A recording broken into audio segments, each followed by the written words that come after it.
Ukraine के खिलाफ युद्ध में पुतिन की सेना को बार बार झटके लग रहे हैं और रूस की सेना को भारी नुकसान भी इसके लिए उठाना पड़ रहा है और इसीलिए अब करीब और खूंखार चेचन कमांडर रमजान कादिरोव ने एक बार फिर से खूनी प्लान बनाना शुरू कर दिया है। इतना ही नहीं, दावा तो ये भी किया जा रहा है एक नए वीडियो के जरिए रमजान कादिरोव चेचन्य के लोगों से सेना में शामिल होने की अपील कर रहे हैं। यानी रमजान कादिरोव इमोशनली अपील के जरिए यूक्रेन से मिले घाव को भरने की कोशिश में जुट चुके हैं।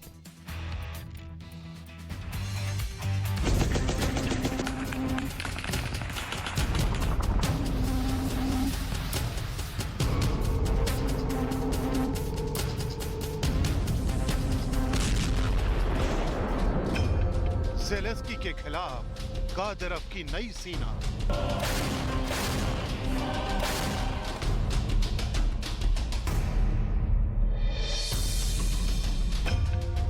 यूक्रेन को खून से रंगने वाली अपील।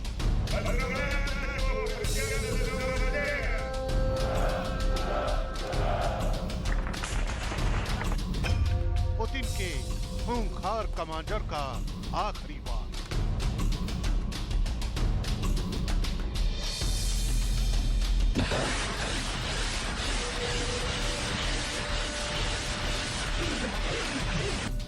पुतिन के एक ऑर्डर पर रमजान कादिरोव के लड़ाके यूक्रेन में कैसी तबाही मचा चुके हैं, इसे पूरी दुनिया देख चुकी है।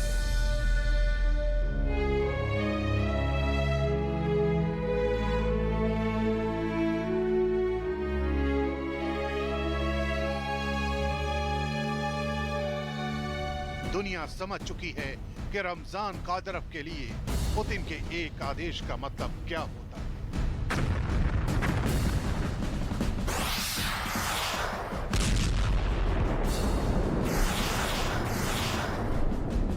यही वजह है कि कादिरोव के लड़ाके लगातार 8 महीनों से यूक्रेन को हासिल करने के लिए एड़ी चोटी का जोर लगाए हुए हैं।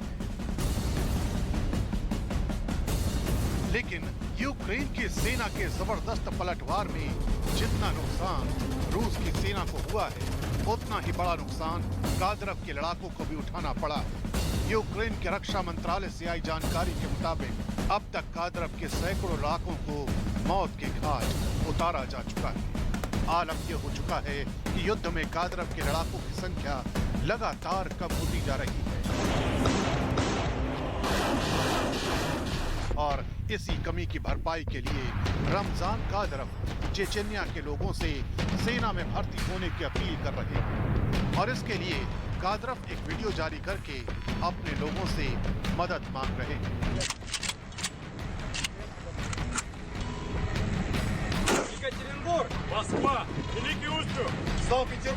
और चेचन्या के लोगों को ये बताने की कोशिश कर रहे हैं कि उनकी सेना में शामिल होना कितने गर्व की बात है। इतना ही नहीं, उन्होंने लड़ाकों की भर्ती के लिए लुभावने वादे भी किए। ये वादा किया गया कि जो भी उनकी सेना में भर्ती होगा उसे रूस की स्पेशल फोर्स जैसी ट्रेनिंग दी जाएगी।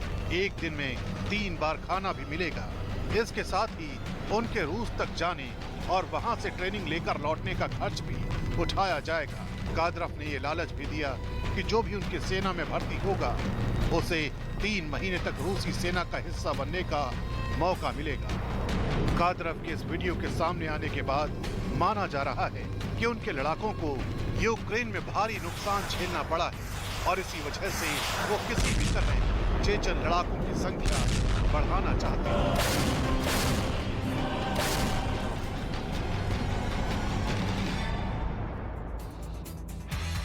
रूस यूक्रेन युद्ध के बीच अब अमेरिका ने उत्तर कोरिया पर बेहद गंभीर आरोप लगाए हैं और दावा किया है कि उत्तर कोरिया ने जंग में रूस को सैन्य मदद दी है। साथ ही उत्तर कोरिया ने रूस के तोपखानों में गोले की कमी को पूरा किया।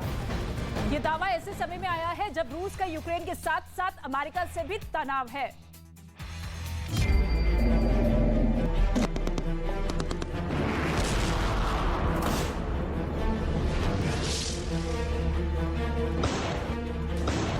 जंग में विलन बन रहा उत्तर कोरिया।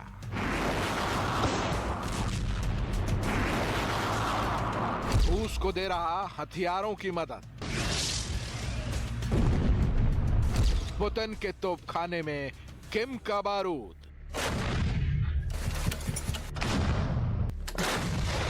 यूक्रेन पर मिसाइलों की बरसात हुई। 8 महीनों में हजारों गोले दागे गए। रूस ने यूक्रेन को पूरी तरह से बर्बाद करने की कोशिश की। युद्ध में यूक्रेन में चारों तरफ तबाही का मंजर दिखा।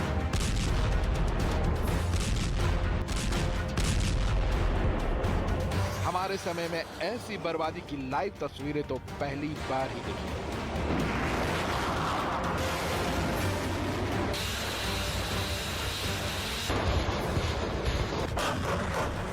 क्योंकि इससे पहले का हुआ भीषण युद्ध सिर्फ किताबों में था।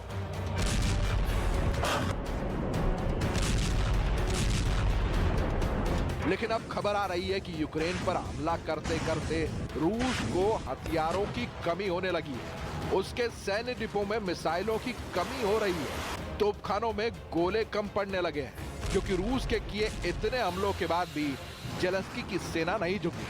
हर मोर्चे पर पुतिन की सेना पर जोरदार पलटवार किया।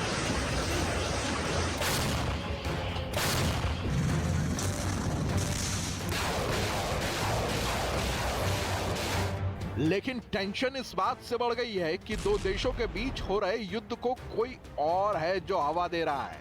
वो नहीं चाहते कि युद्ध खत्म हो और शांति आए। ये बात तो सबको पता है कि अमेरिका जंग में यूक्रेन की मदद कर रहा है।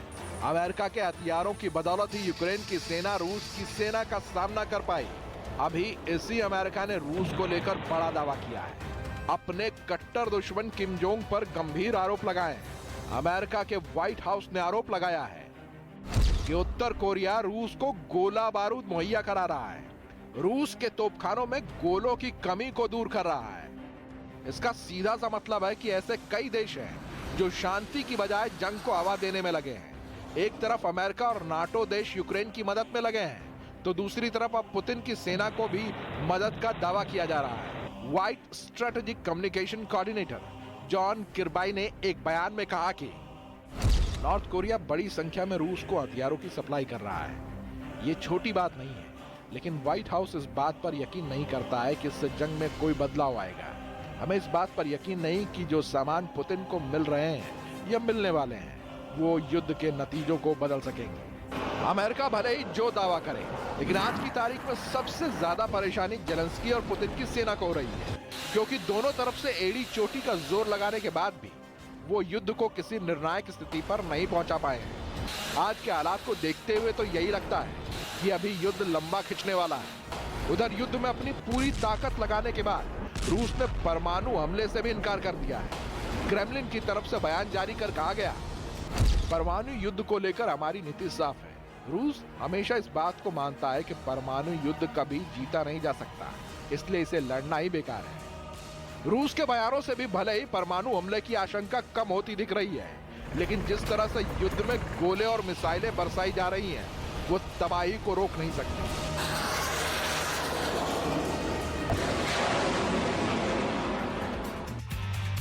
तो उत्तर कोरिया पुतिन का साथ देते हुए नजर आ रहे हैं, लेकिन इन सब के बीच में कई सवाल भी अब खड़े हो रहे हैं। सवाल ये है कि क्या पुतिन की सेना यूक्रेन के खिलाफ परमाणु हमले की पूरी तैयारी कर चुकी है? क्या अब यूक्रेन के शहरों में अब वही होने वाला है जो जापान के हिरोशिमा और नागासाकी में हुआ था? ये सवाल इसलिए उठ रहे हैं क्योंकि अमेरिकी जासूसों ने इस बात का बड़ा दावा किया है। अब दावा एक जो बहुत बड़े पैमाने पर किया गया कि रूस की सेना के अधिकारी परमाणु हमले की पूरी एक टाइमलाइन तैयार कर रहे हैं, और इस खबर के आते ही अब दुनिया में हर तरफ एक बार फिर से हड़कंप मच गया है। और यह सवाल सबसे अहम है कि क्या अब कोई ऐसी तैयारी की जा चुकी है कि परमाणु हमला होने ही वाला है, क्योंकि अमेरिका के जासूसों की ओर से यह एक बड़ा दावा किया गया है।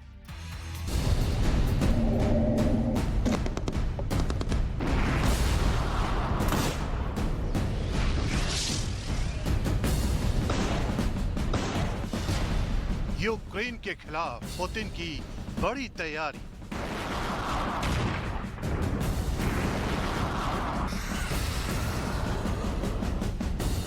तैयार हो चुका है पुतिन का न्यूक्लियर मैप।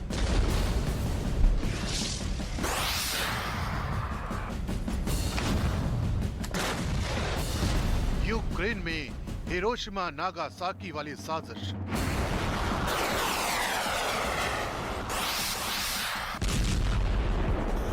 रूस और यूक्रेन के बीच चल रही जंग में दुनिया तबाही की खौफनाक तस्वीरों को देख रही है। दुनिया देख रही है कि कैसे पुतिन की सेना यूक्रेन को खंड खंड करने को तैयार है, लेकिन यूक्रेन की डिफेंस लाइन ने पुतिन की सेना के खिलाफ अब तक कैसे युद्ध लड़ा है, इसे भी दुनिया ने देख लिया है।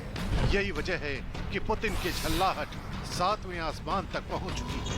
वो यूक्रेन को सबक सिखाने के लिए और उस दांव का इस्तेमाल कर रहे हैं जिसके बूते ज़ेलेंस्की की सेना को घुटनों के बल लाया जा सके। और अब ये सब कुछ करने के लिए पुतिन की सेना के जनरल एक खौफनाक तैयारी में जुटे हुए हैं। ये तैयारी ऐसी है जो सिर्फ यूक्रेन ही नहीं बल्कि पूरी दुनिया के लिए बड़ा खतरा पैदा कर सकती है,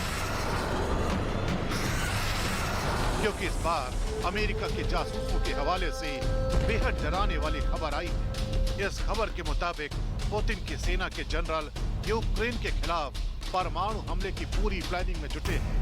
पुतिन की सेना के जनरल ये तय कर रहे हैं कि उन्हें यूक्रेन में किस जगह पर परमाणु हमला करना है। वो ये भी तय कर रहे हैं कि किस तारीख को और कितने बजे यूक्रेन के खिलाफ न्यूक्लियर वेपन का इस्तेमाल करना है।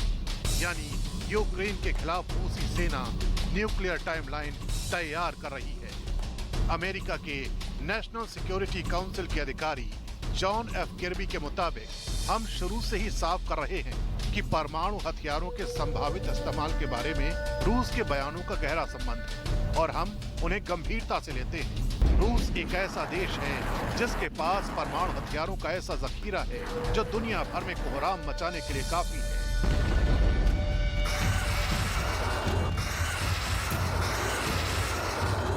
माना जाता है कि रूस के परमाणु दस्ते में 6000 बेहद घातक हथियार हैं। ये 20 से 30 करोड़ लोगों की जिंदगी को पल भर में तबाह करने की ताकत रखते हैं। रूस के इस बारूदी जखीरे में 2000 से ज्यादा टैक्टिकल न्यूक्लियर वेपन भी शामिल हैं, जिन्हें युद्ध में इस्तेमाल करने के लिए तैयार किया गया है। हालांकि इस तरह के हथियारों का अभी तक इस्तेमाल नहीं हुआ, लेकिन अमेरिकी जासूसों के हवाले से आई खबर बताती है कि न्यूक्लियर टैक्टिकल वेपन को तोप के गोलों और मिसाइलों के जरिए इस्तेमाल में लाया जा सकता है। ये खतरा कितना बड़ा साबित हो सकता है, इसे ऐसे ही समझा जा सकता है कि जानकार मानते हैं कि महज एक छोटे से टैक्टिकल न्यूक्लियर वेपन से पल भर में हजारों लोगों को मौत की नींद सुलाया जा सकता है। इतना ही नहीं, ऐसे हमले यूक्रेन को कई सालों के लिए बंजर बनाने के लिए काफी है। यही वजह है कि अमेरिकी जासूसों के हवाले से आई खबर ने एक बार फिर दुनिया को दहशत के साए में ला दिया है। ये डराने वाली आशंका इसलिए भी जोर पकड़ रही है क्योंकि कुछ ही दिन पहले रूस न्यूक्लियर ताकत से लैस मिसाइलों का मिलिट्री एक्सरसाइज के नाम पर परीक्षण कर चुका है। यही वजह है कि वॉर जोन में न्यूक्लियर अटैक का खतरा दिन ब दिन बड़ा होता जा रहा है।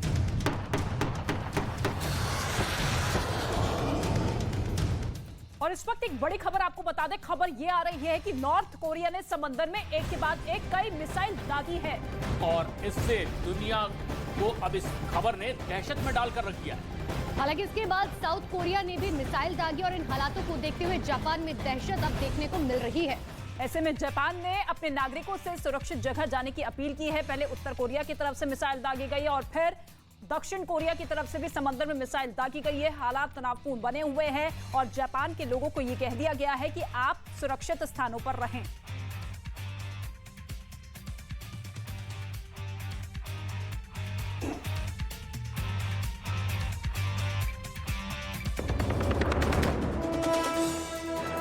चुनाव आयोग ने किया गुजरात विधानसभा चुनाव की तारीखों का ऐलान। 1 और 5 दिसंबर को 2 चरण में होंगे चुनाव। 8 दिसंबर को आएंगे नतीजे।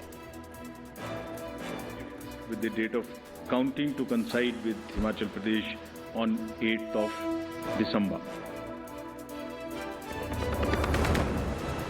दिल्ली में सतर्कता जागरूकता सप्ताह कार्यक्रम में शामिल हुए प्रधानमंत्री नरेंद्र मोदी।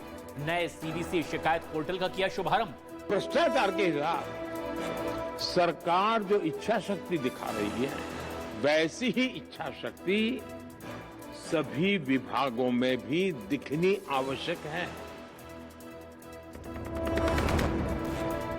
पूछताछ के लिए आज ईडी दफ्तर नहीं जाएंगे झारखंड के मुख्यमंत्री हेमंत सोरेन। स्वास्थ्य मंत्री ने कहा सीएम का आज रायपुर में कार्यक्रम।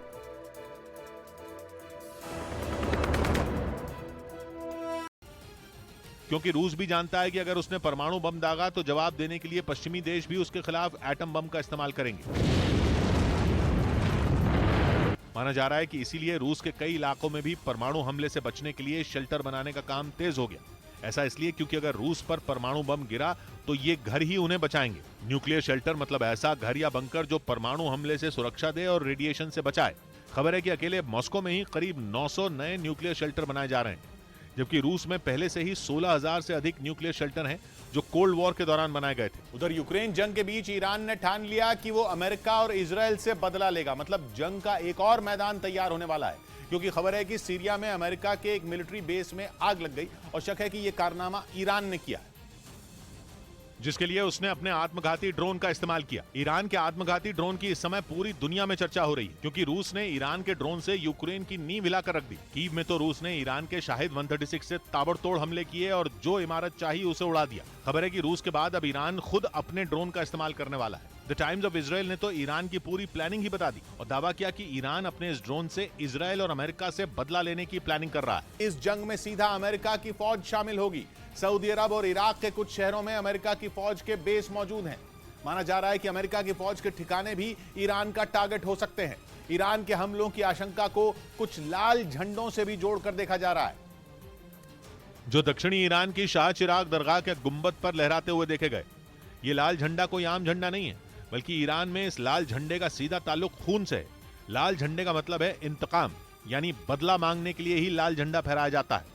पिछली बार ईरान में यह झंडा 2020 में दिखा था। 2020 में यह झंडा वहां की जामकरन मस्जिद पर लहराया गया था। उस वक्त अमेरिकी फौज के ऑपरेशन में कासिम सुलेमानी का अंत किया गया था। ईरान की फौज के मुखिया कासिम सुलेमानी देश के सबसे ताकतवर लोगों में एक थे। उनकी मौत के बाद ईरान और अमेरिका के बीच जंग तय दिख रही थी। उसी वक्त यह झंडा लहराया गया था। इस बार भी जंग तय दिख रही है। हमला इराक और सऊदी अरब पर होगा, लेकिन इसकी चपेट में अमेरिका भी होगा। यूक्रेन में चल रही जंग में ईरान को पहले से रूस का दोस्त माना जा रहा है। ईरान अगर एक नई जंग छेड़ता है तो विश्व युद्ध का छिड़ना तय हो जाएगा, जिसमें एक तरफ ईरान और रूस खड़े होंगे, दूसरी तरफ अमेरिका और उसके दोस्त होंगे। इसलिए सऊदी अरब के खुफिया विभाग का एक अलर्ट मिलते ही अमेरिका भी एक्शन में आ गया और उसने अपनी फौज बढ़ी। और एक बेहद अहम और बड़ी खबर आ रही है। यूक्रेन के खिलाफ युद्ध में पुतिन की सेना को बार बार झटके लग रहे हैं। रूस की सेना को भारी नुकसान भी उठाना पड़ रहा है और इसीलिए पुतिन के करीबी और खूंखार चेचन कमांडर रमजान कादिरोव ने एक बार फिर से खूनी प्लान बनाना शुरू कर दिया है। दावा किया जा रहा है कि एक नए वीडियो के जरिए रमजान कादिरोव चेचन्या के लोगों से अब सेना में शामिल होने की अपील कर रहा है। यानी रमजान कादिरोव इमोशनल अपील के जरिए यूक्रेन से मिले घाव को भरने की कोशिश में जुट गए।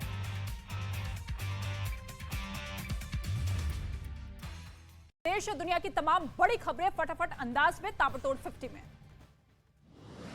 बिहार के मुंगेर में दो पक्षों के बीच मारपीट के दौरान एक लड़के ने की फायरिंग। दोनों पक्ष के लोगों ने एक दूसरे के खिलाफ दर्ज कराई शिकायत। दिल्ली में शराब तस्करों पर हुई बड़ी कार्रवाई। पुलिस ने एक टेम्पो से करीब 2000 शराब की बोतलें जब्त की है। दिल्ली से बिहार ले जा रही थी शराब। यूपी के बरेली में दो पक्षों के बीच जमकर डंडे चले। एक दूसरे पर लात घुसे बरसाते नजर आए लोग। वीडियो वायरल होने पर पुलिस ने दर्ज किया केस। उत्तर प्रदेश के मेरठ में वर्चस्व को लेकर छात्रों के दो गुट आपस में भिड़ते हुए नजर आए। दोनों के बीच जमकर मारपीट हुई। पुलिस ने अज्ञात छात्रों के खिलाफ मुकदमा दर्ज किया। राजस्थान के कोटा में एक लड़की के सुसाइड करने के बाद बवाल हो गया। पुलिस ने बवाल कर रहे लोगों को हटाने के लिए लाठीचार्ज भी किया। इंडो नेपाल बॉर्डर से सटे किशनगंज में एसएसपी के जवानों ने संदिग्ध पाकिस्तान की महिला को पकड़ा, जिससे पुलिस कर रही है पूछताछ। बिहार के मुंगेर में हत्या की वारदात से गुस्साए लोगों ने सड़क पर शव रखकर प्रदर्शन किया। टायर में आग लगाकर हंगामा किया। बिहार के सीतामढ़ी में दो पक्षों के बीच मारपीट हुई। लोगों ने एक दूसरे पर बरसाए डंडे। मारपीट में कई लोग जख्मी हुए।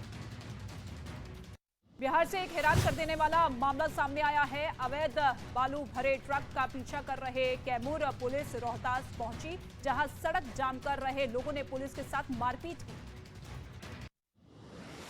त्रिपुरा के सिपाही जला इलाके में कांग्रेस और बीजेपी कार्यकर्ताओं के बीच झड़प हुई है। दोनों तरफ से पत्थरबाजी हुई, कार्यकर्ताओं ने की फायरिंग और आगजनी। बिहार की जहानाबाद रेलवे स्टेशन पर बड़ा हादसा होने से बचा एक पुलिसकर्मी की सूझबूझ से एक आदमी की जान बच गई। बिहार की दरभंगा में बदमाशों ने कपड़ा कारोबारी से लूट की। मोटरसाइकिल से आए बदमाश पैसों से भरा बैग लेकर फरार हुए। यूपी के मऊ में दिन दहाड़े एक एक बेहद अहम और बड़ी खबर इस वक्त आ रही है। रूस यूक्रेन युद्ध के बीच अमेरिका ने अब उत्तर कोरिया पर गंभीर आरोप लगाए हैं। दावा किया गया है कि उत्तर कोरिया ने जंग में रूस को सैन्य मदद दी है। उत्तर कोरिया ने रूस के तोपखानों में गोलों की कमी को पूरा किया है और यह दावा ऐसे वक्त में आया है जब रूस का यूक्रेन के साथ अमेरिका से भी तनाव है।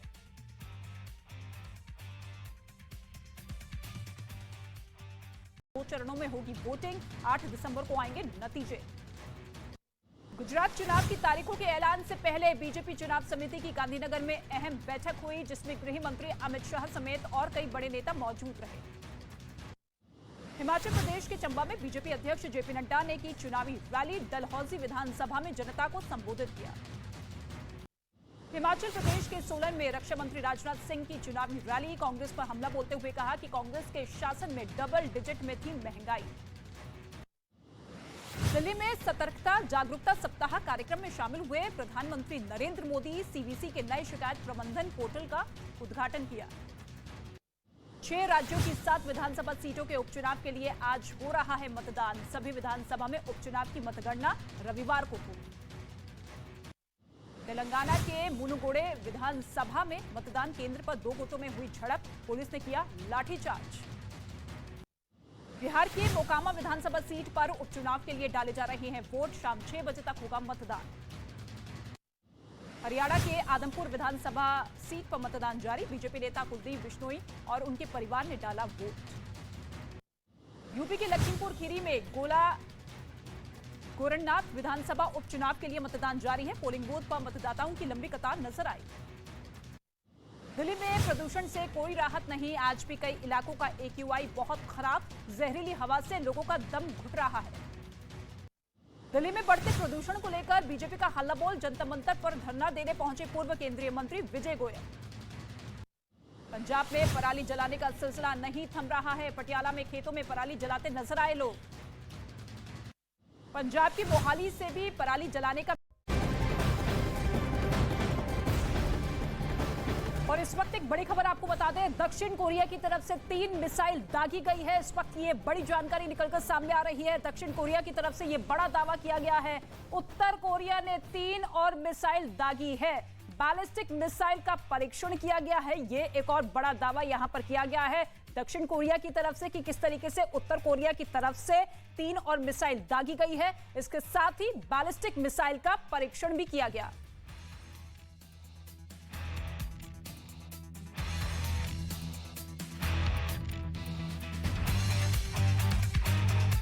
तो बैलिस्टिक मिसाइल का परीक्षण किया गया। ये दक्षिण कोरिया की तरफ से बड़ा दावा किया गया है।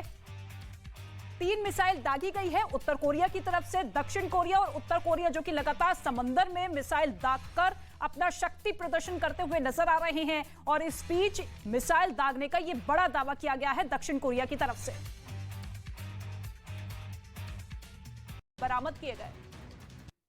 दिल्ली पुलिस के हाथ लगी बड़ी कामयाबी। द्वारका में अवैध तरीके से रह रहे 30 नागरिकों को पकड़ा गया। सभी विदेशियों को डिटेंशन सेंटर भेजा गया। उत्तराखंड के हल्द्वानी में एक कारोबारी पर जानलेवा हमला हुआ। फायरिंग की वारदात सीसीटीवी में रिकॉर्ड हुई। यूपी के प्रयागराज में मुठभेड़ के दौरान पुलिस ने 2 बदमाशों को गिरफ्तार कर लिया है। बदमाश से पुलिस ने अवैध तमंचा, कारतूस और कैश जब्त किया। मुंबई एयरपोर्ट पर AIU का बड़ा ऑपरेशन। दुबई से आ रहे 3 यात्रियों के पास से 5 लाख अमेरिकी डॉलर जब्त किए गए। साड़ी और जूतों में छिपाकर ले जा रहे थे। यूपी के शाहजहांपुर में ड्रग्स की तस्करी करने वाले गिरोह का भंडाफोड़ हुआ है। 6 करोड़ के ड्रग्स के साथ पुलिस ने 3 तस्करों को गिरफ्तार किया। मध्य प्रदेश के मंडला जिले में उस वक्त हड़कंप मच गया जब खेतों में काम करते वक्त 10 फीट लंबा अजगर निकल गया है। तमिलनाडु में भारी बारिश से हाल बेहाल है। सबसे ज्यादा मुश्किल राजधानी चेन्नई में है, जहां कई इलाके वाटर लॉगिंग की वजह से डूब गए हैं। एलन मस्क का ट्विटर में बड़े पैमाने पर छटनी का प्लान है। करीब 3,700 जॉब पर खतरा। एम्प्लॉइज से 12-12 घंटे काम करने का फरमान दे चुके हैं मस्क।